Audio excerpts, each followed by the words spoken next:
Today, I have pulled 4 stories of people navigating the very, very difficult job of parenting.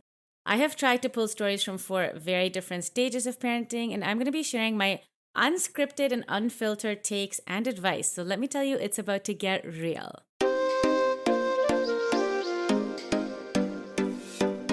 Welcome to Masala Takes. This is where I share my takes on stories from the internet and topics related to culture, identity, community, and human dynamics. Today, we are going to be going through a couple of stories from Reddit that I found on parenting, so I'm just going to dig right into it. Let's get started. Today's first story is from a subreddit called Am I the A-hole, where people basically post their stories on the internet and they allow the internet to judge them on whether they were the a-hole in the specific scenario. So let's get started. Am I the a-hole for yelling at my son after he damaged my car? Earlier this year, I, male 49, bought a Ford Mustang, which I absolutely love. My wife, female 46, was never too fond of the car, but my son, male 17, loves it, probably even more than I do. A few days ago, my wife and I had to leave town to visit her aunt, female 78, who has been ill. My son had driven the Mustang before, but only under my supervision, and knows he's not allowed to drive it when I'm not around. After we came back, I went to wash up in the bathroom, and when I came out, my wife and son were both waiting for me. My wife told me that while I was in the bathroom, our son took the Mustang for a drive with his friends and slightly damaged it. I felt betrayed, and I told my son that he knew he wasn't allowed to drive it on his own for this exact reason. And he apologized, mentioning the damage is very light. I went to check the car, and I saw that the front right wheel was slightly bent, with damage to the bumper and headlight. And I suspect there may be damage under the car as well. I went back inside to the house and yelled at my son, expressing how he lied about the damage, and I called him an idiot. I then asked him how exactly the damage happened, and he told me that he went to drive with his friends and they wanted to see how the car drove. I told my son that he is the least intelligent member of his friend group and that they took advantage of that. I also informed him that he will be responsible for paying off all of the car's damage. At this point, he became quiet, avoiding eye contact. I didn't speak with him for the rest of the day, and he continued avoiding eye contact. That evening, my wife told me that I was being way too harsh and that he's obviously upset. She suggested that I talk to him more gently before bed so that he doesn't resent me. I replied that I've already said everything I wanted to say and that if she wants to talk to him, she can. She then expressed that my reaction has been disproportionate. I shouldn't place such a large value on something that can be repaired. Feeling exhausted and frustrated, I said goodnight to her and went to bed. But am I the a-hole? So I think this person's son obviously did something that was unsafe and not cool, and they obviously lied to their dad. And I think it's really natural for this dad to have reacted in the way that he did because he was upset. And I'm guilty of that too. Like when I'm upset in the moment, I say things and sometimes I'm like, oh, I shouldn't have said it that way because, it wasn't very nice. And here's the thing, when you say things in certain ways, the message that you're trying to get across can be totally lost if you use the wrong wording. And if you're the type of person who does that in these stressful moments, you should at least be able to backtrack and, like your wife said, go and talk to your son. I think telling your son that, his decision was terrible and he has to pay for the mistake, like those are all natural consequences. And it makes sense. You damage the car, you pay for the damage. That's a natural consequence, and the child will likely learn the lesson better that way than if it was a random consequence, like you have to go to your room or you have to give me your cell phone, which is not proportional or related to the car. So I think that all of those tactics are great. I think the son should be paying for the damage. I think it makes sense that the son should be held accountable in a certain way. But I think where this dad becomes a little bit of the a-hole is when he told his son that he was the least intelligent member of his friend group. Those kinds of things stick with kids. That's all he's going to remember about this incident. And that's just such a terrible thing to hear and to internalize because language does matter when you're speaking to kids or teenagers. I mean, I remember I grew up in Canada and my relatives, most of them grew up in India. And every couple of years we would go to India to visit, and they had a really, really bad outlook on Canadian education. And they made sure that I knew it. And every time I would go there, they would pull out their school books and be like, do you know about photosynthesis? Do you know about all the, capitals of all the countries in the world? And invariably, that answer was no, because we didn't learn it yet, or, it wasn't a part of our curriculum. And they would be like, oh my goodness, you don't learn anything in Canada. That's so dumb. And hearing that as a kid, even if it was from my peers, even if it didn't make sense, it made me feel really insecure about my education. It made me feel really insecure to advocate for myself in front of people who had an education outside of the country, which is crazy now looking back because we're all, equally employed and equal kind of places all around the world. But it doesn't really make a difference in the long run. But hearing those things as a kid really stuck with me, and it changed the way that I interacted with people around me, the way I interacted in the workforce. So I think that while this dad has a right to get angry, I think that the dad should probably go back, have a talk with the son to be like, hey, this language wasn't cool. Typically, I've noticed that the top comments tend to echo what I'm feeling or what I'm saying without the, of course, they see lens. So I'm going to be trying to find comments and viewpoints that are slightly different from mine so that we can see, what other people are saying. So the top comment, an excerpt from that says, I suggest you talk to your son about his wrongdoings and yours. This way he might understand that people, even his dad, can make some mistakes in the moment, but that everyone always has to at least try and correct them. You correct your mistake, and he sees you correcting your mistake. You can be a good and realistic role model as he tries to correct his mistake. This is a really great, tangible recommendation for this dad, I think. And I love that, we can model the behavior that we want our children to model as well. And that's super important. So I love that. The second top comment says, not the a-hole. Teens in muscle cars can be fatal. He was hot rodding and showing off, and that's why there was an accident. I hope he learns his lesson, and I'm sure you learn to keep the keys with you going forward. While the overall verdict on this post was a-hole, this is actually a really good point, and I didn't consider this point when I was thinking of my take because I was thinking about the son's feelings, but also this take is actually completely correct. Like when people say don't yell at your kids, but if your little kid is running across the street, you want to scream, you want to scare them into coming back. They should know that there's an imminent danger of running onto the street. And I think that obviously this teenager in this muscle car is exactly the same scenario. Like he could have seriously hurt himself. He could have seriously injured the people who were in the car with him. He put himself in a really, really scary and risky position. And he needs to understand the consequences of that. I still don't know if the wording would have gotten the message to the son in the way that the dad wanted to. I mean, I didn't even get the message from, what this dad was saying. But I think that there needs to be a really strong conversation had because this is right. This could have gone a very different way. But yeah, the overall verdict here, a-hole, and overall my take is, we need to be choosing our language carefully and we need to be able to go back and say, hey, I made a mistake and correct them in front of our children. So the next story, so this is from a subreddit called Parenting. And basically people share their parenting questions and journeys and they're asking people for advice. So this is an advice one. It says, my son fights with husband all the time. So it says, my 3-year-old boy has always preferred me, mother, and I know that people say this is a phase, etc., but I'm so tired of playing mediator. He really wants me all the time, and if I go out and let his dad take him out one-on-one, they would quarrel, and he would cry at least once in the day, and he would literally wait for me to come home and ask dad when I would bring him back every 5 minutes, which I feel kind of defeats the purpose of bonding time. My son gets annoyed at my husband when he doesn't play right. For example, if my husband suggested they get nuggets for dinner instead of a burger, he would proceed to yell at my husband no, and my husband would get very angry at him for yelling, rightfully so, but would proceed to tell my son that he will not be playing with him if he yells at him, which sends my son spiraling into full-blown meltdowns. This happens 8 out of the 10 times they hang out together with or without me. Today I was home, but it was my rest day, so it was my husband's turn to shower my son.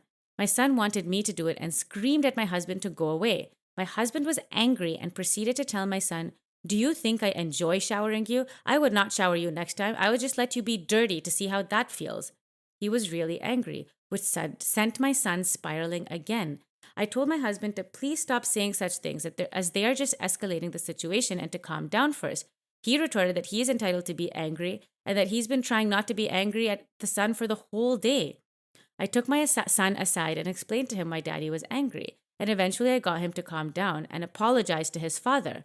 But my husband said he was still angry because this is not the first time he's yelled at him for no good reason. Husband tells me I would never understand because I have not been on the receiving end of such treatment from my son. On one hand, I recognize it's hard for my partner to regulate his own emotions and forgive my son as if nothing happened. On the other hand, our son is 3 years old. If you're the adult, Can you please adult? And more importantly, I just need a break from being the go to parent who does everything. Please help. Any comments are welcome. Thank you in advance. Okay, so this is a dynamic I see happen so often where parents expect their toddler children to display a level of emotional maturity that they are not wired to do so. Their brains are literally not ready to have that kind of thought process. This toddler is being a toddler. And I think that the way that this dad is reacting is kind of out of line. Like, I always try to empathize with both parents. I know how hard it is when you don't get to spend that much time with your kid. And when you finally do, they're not loving you in the way you want to get loved. But one thing I understand about toddlers, and I don't have one yet, or my baby just became a toddler, so I'm just entering this phase. But one thing I understand about toddlers is that they're fickle and they're expressing their emotions using the limited vocabulary that they have. And it might feel really intense. Like one day they might say they hate you, the next day they might say they love you. One day dad's the favorite, one day mom's the favorite. But really, what they're looking for at that age is a little bit of control and a little bit of connection. And I feel like this dad is really not doing a great job. And I actually think that this mom is being way more, nice to her husband than I would be if I was in the same situation. Because, I mean, first of all, I think it's so silly that this dad, who clearly is not able to control his anger, control his emotions, control the way he feels, expects his 3-year-old to do that. And this is a dynamic I have seen in so many South Asian families. I mean, a lot of people in my generation were, physically abused or hit as children growing up in order to get control. This was not me at all, not even in the slightest, but I know so many people who had this experience growing up. And I actually had a really frustrating conversation with somebody in the older generation about this topic, where they were laughing about the times that they would hit their son when he was a baby or a toddler. And I was like, this is illegal all over the world. Like, I was like standing up for this. I was pregnant and, I was like entering my boundary era. And I was like, no, this is illegal everywhere. Like, there's papers, there's psychology. Every research shows that it is not good to hit your kid. Like, I don't even need to go into this in this podcast because right? Like, it's not okay to hit your kids.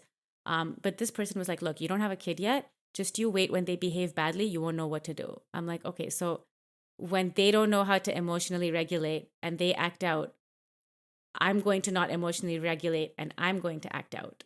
Okay, sure. And like, what lesson are we teaching the kid? I don't even know what the answer to that question is, right?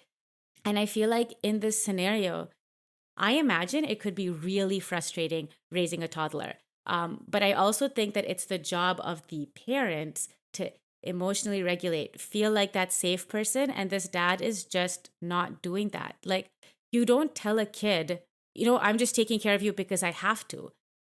I said this earlier, but the language matters. The kid feels that energy. The kid is melting down, I think, for a pretty good reason. If you treated an other adult the way that adults feel like it's okay to treat children, that would not fly, right? Like, if this dad went to work and treated his boss the same way he treated his son regarding the shower, and the boss said, hey, I wanted you to, get this presentation deck to me at 5 and now it's 6. And this dad is yelling, saying like, you know what? You just made me angry. And now I have every right to yell at you because how dare you tell me to do something I don't want to do?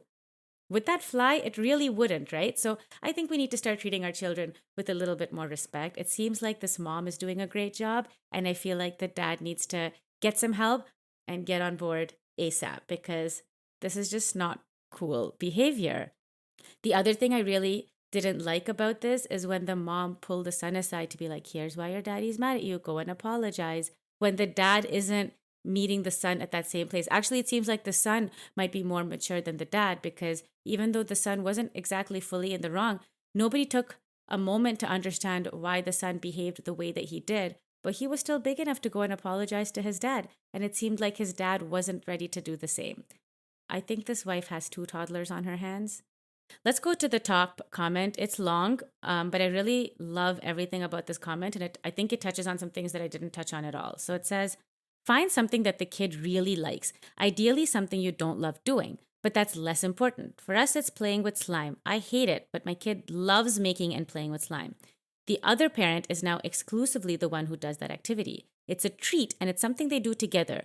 Schedule time for them to work on that activity while you're around but disengaged. This may not always work right away, but it could over time. Start off short, like 15 minutes, gradually work up to something longer.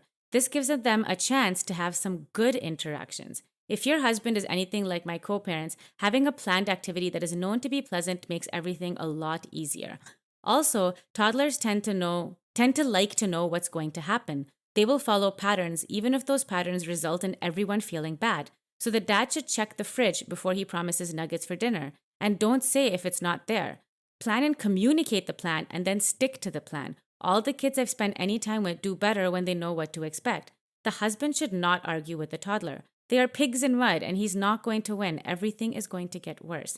Does your kid like a little physical and emotional space to process disappointment? Maybe work with your husband about how you can give that to him safely. And lastly, some kids are just going to be frustrating. Parents have to keep their cool, and sometimes that means a moment away from the situation. Does your husband ever walk away for a minute with the intention to calm down? Storming off and stewing in order to come back shouting, and another thing, just isn't it. The reason I love this comment so much is because it gives some really concrete examples of things that this father and son can do to create positive bonding experiences. And here's the thing, right? Like, I think the way that I was reacting initially was definitely out of frustration for this mom, because I know how overwhelming it can be to be the default parent. I know it can feel smothering. Sometimes you just need a break, even if it's just to go for a drive or go grocery shopping. So I definitely feel the frustration of the mother, but I also understand that it can be really hard to change the entire mindset of another adult. It seems that this dad is stepping up to some degree. He is spending time with his son. The bar should, of course, be higher than that. But there are ways that the mom could set things up to make these interactions more positive, and hopefully it can help start to build a better relationship. And I like how concrete that is. The only thing that I will say about this, where I don't fully agree, is that it seems like the mom, again, is doing all of the emotional labor to set up these positive interactions.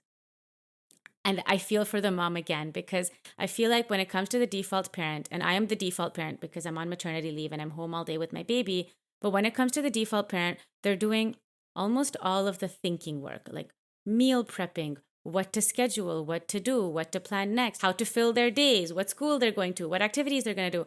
All of that thinking tends to fall on the default parent, and it can be very exhausting. So in those small moments, like this is a small moment for me where I've dropped my kid off at my parents', but in those small moments, I don't want to be asked a million questions. I don't want to be burdened with, oh, let me plan an activity so that my daughter and her grandparents can have something to do together.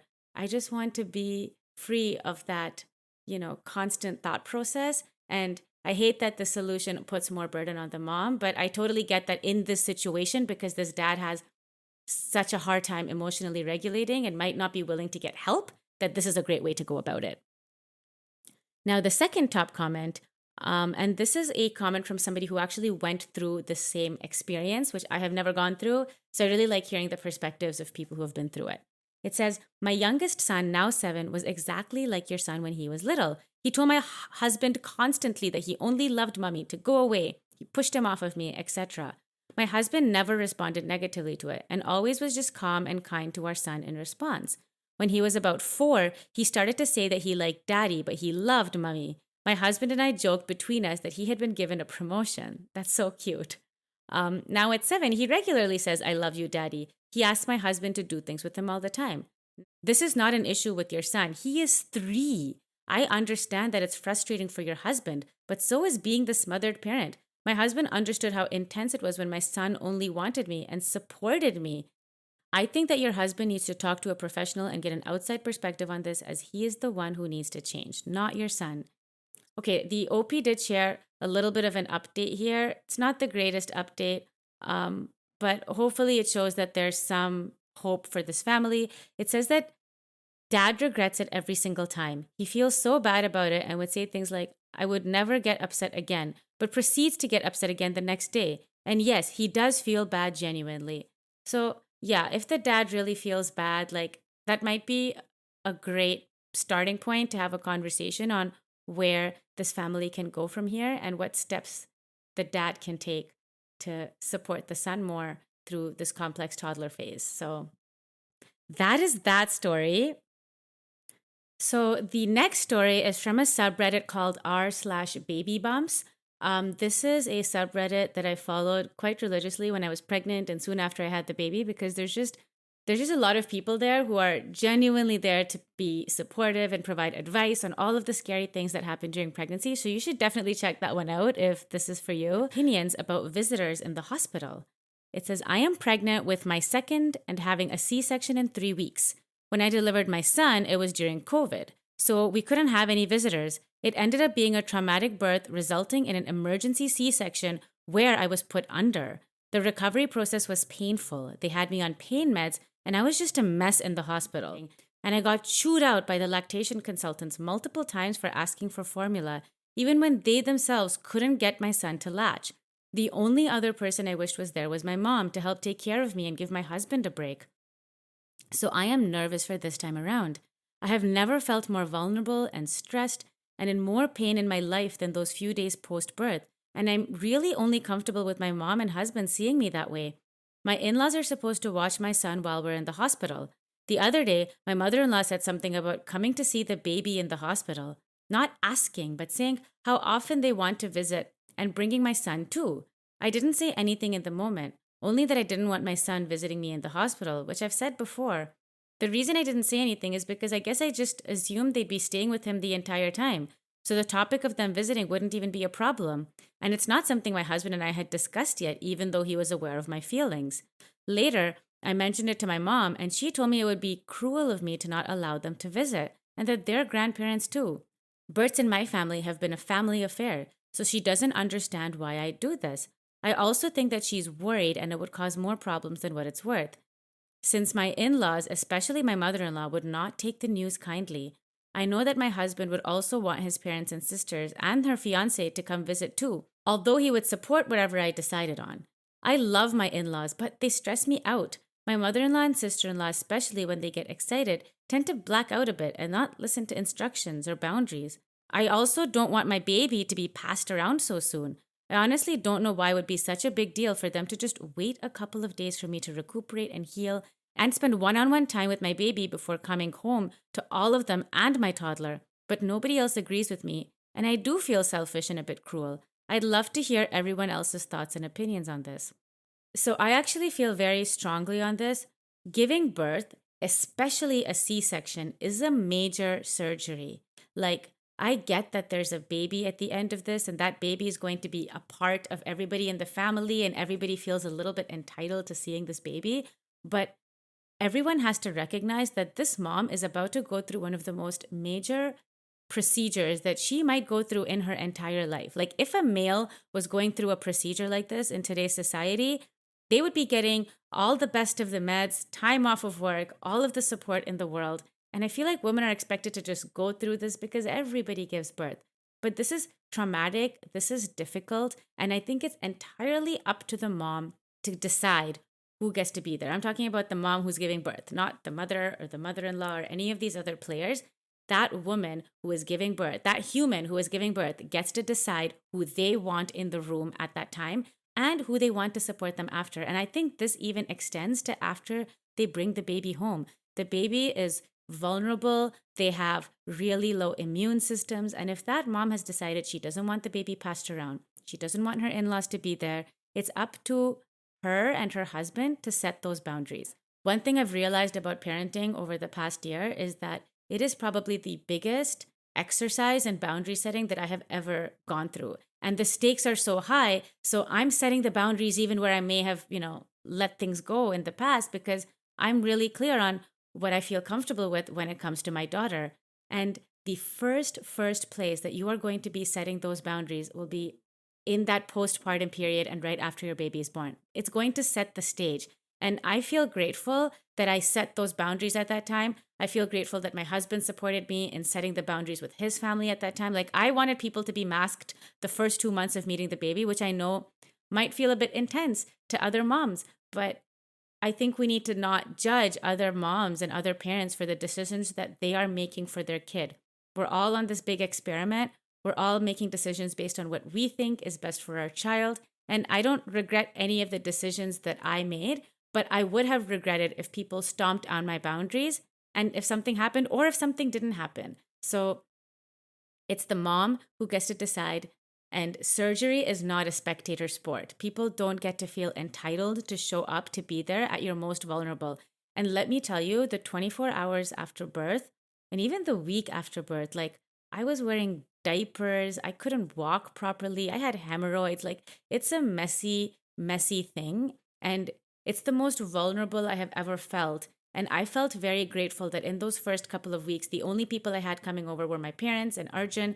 And the reason for that is because I knew that my parents would be there 100% to support me. And they wanted me to feel good. They were there for me. They were not even there for my baby. And that's what I needed at that time to heal, to be happy, to be healthy. And especially if this girl is saying that her mother-in-law and her sister-in-law are the type to get overexcited and black out, that's a really scary thing to experience when you're already vulnerable. Like you need people who are on your team. And I think that the husband just needs to enforce whatever this woman wants. The husband actually doesn't even have a say in this because he's not the one going through major surgery. She's the one going through major surgery. So it is definitely a sounding board of similar experiences and similar opinions, but all of the top comments resonate with what I said. And here's the thing, as a mom, the people I trust most with my baby are the people who respect my boundaries and the people who accept that I am doing parenting in my own way, even if it's not the way that they did parenting whenever they were a parent, right? So I think that we just need to all be gracious. And if you're somebody who knows somebody who's giving birth soon or has given birth recently, just don't judge their decisions and their choices. It's a really, really challenging experience to go through as a mom. And I think that we should just lead with love and empathy. So the final story for today is from the subreddit, Am I the A-hole? It's one of my favorites. Am I the a-hole for telling my wife that I would be perfectly capable of doing what she does?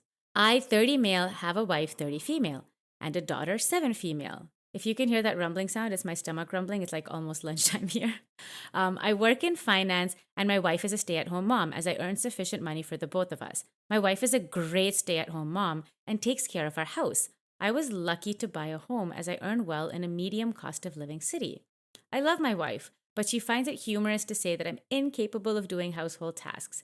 We had agreed that she would do them while we decided that she would stay at home, but I do stuff occasionally when we're both at home, if she asks me to. But if I load the dishwasher for her, she will claim I did it wrong just because I do it differently than she does.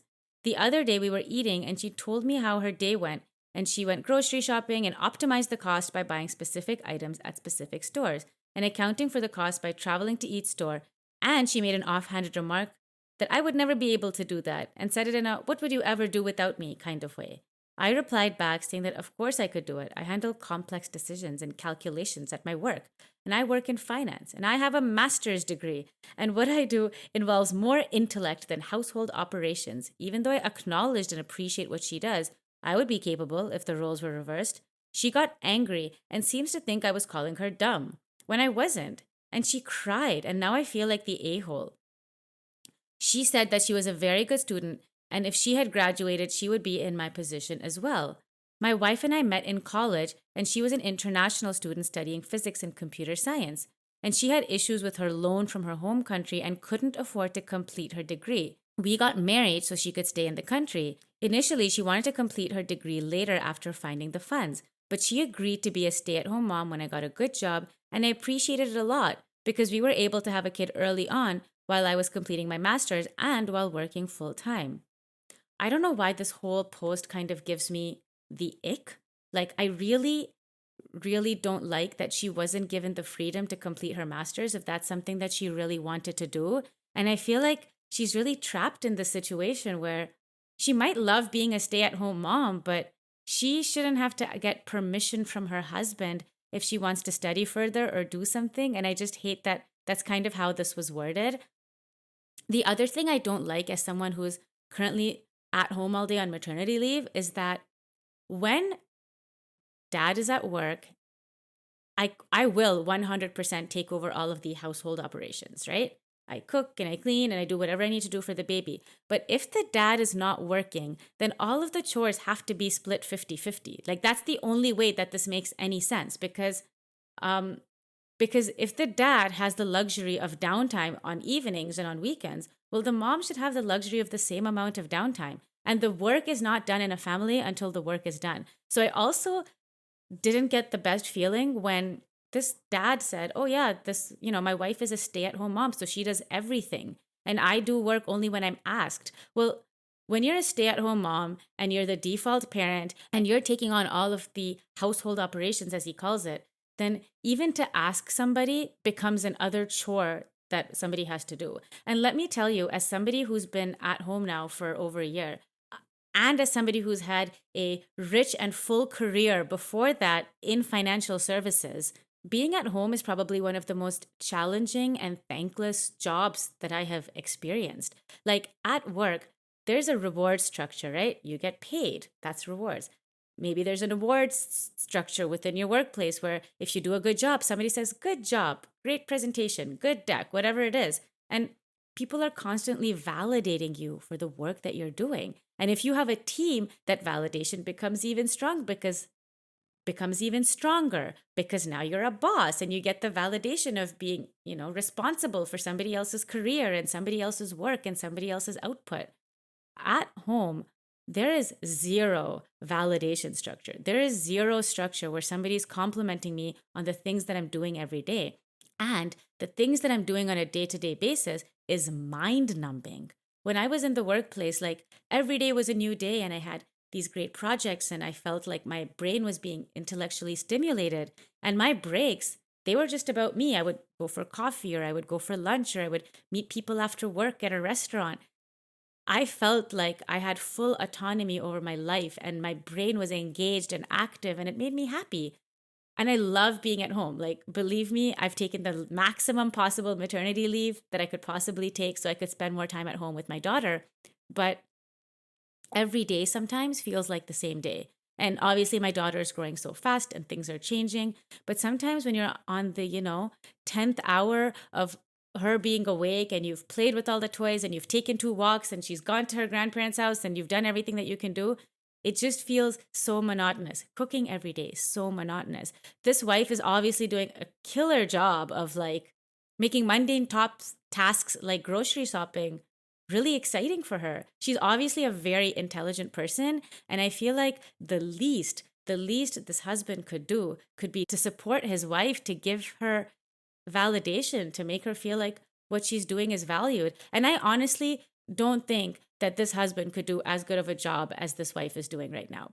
In fact, I remember there was a study done that I saw where they took a stay-at-home mom that was the default parent, but also doing the cooking and the cleaning, and they priced it out. If this husband had to hire somebody to do everything that the wife was doing, nanny from 9 to 5, after school care, cooking, cleaning, deep cleaning, laundry, all of that, it would cost hundreds of thousands of dollars a year for what this wife is doing. And that wife needs to be valued for the amount of money and the amount of time that she is contributing to the family to enable the husband to do what he needs to do in his life.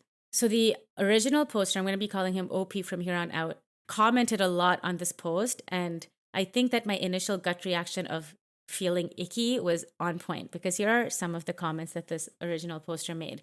So on the question, does she want to finish her education? He says, she has said that she wants to go back and talked about the great things she could have done. But I never asked her because she always follows it up with, it might be too late. Oh my goodness, encourage your wife, buddy. I did tell her that to an extent it's true. It's hard to start your career late. She would not be able to afford it without me, and she would have less time for our daughter if she did that. Also, I'm not super keen on encouraging that, and she has not mentioned it to me directly. She doesn't even have a bachelor's degree, only an unfinished one. If she went back, I feel like she would want to do the same thing, or just computer science. She's not into arts or business things. She still programs as a hobby.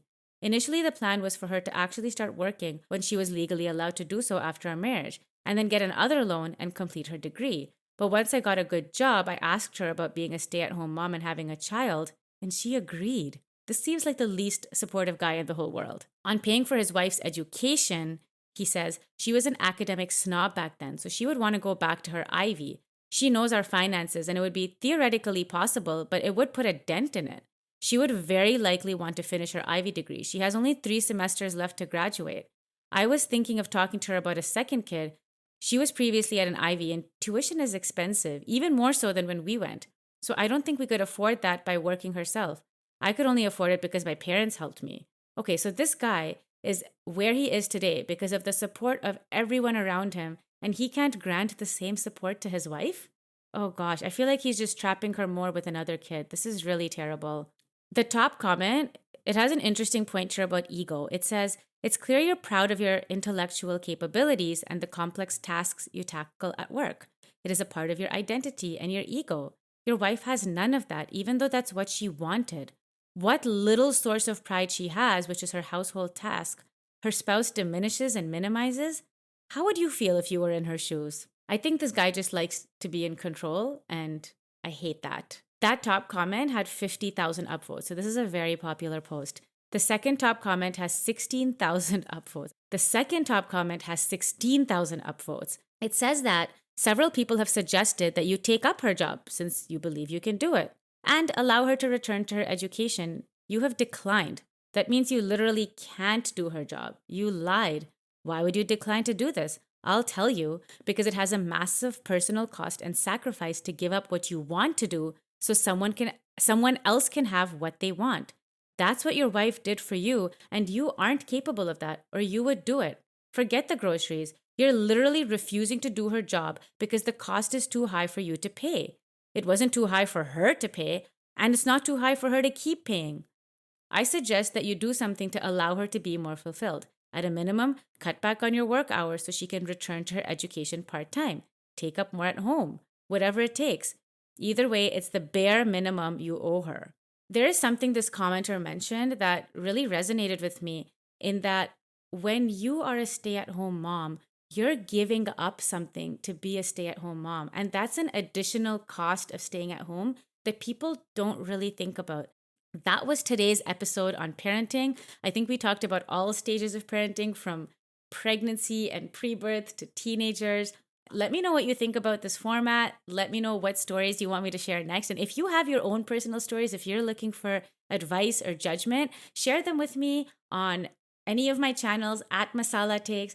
We are a video and an audio podcast, so you can find us everywhere where you listen or watch podcasts at masalatakes. And we will see you next week. Bye.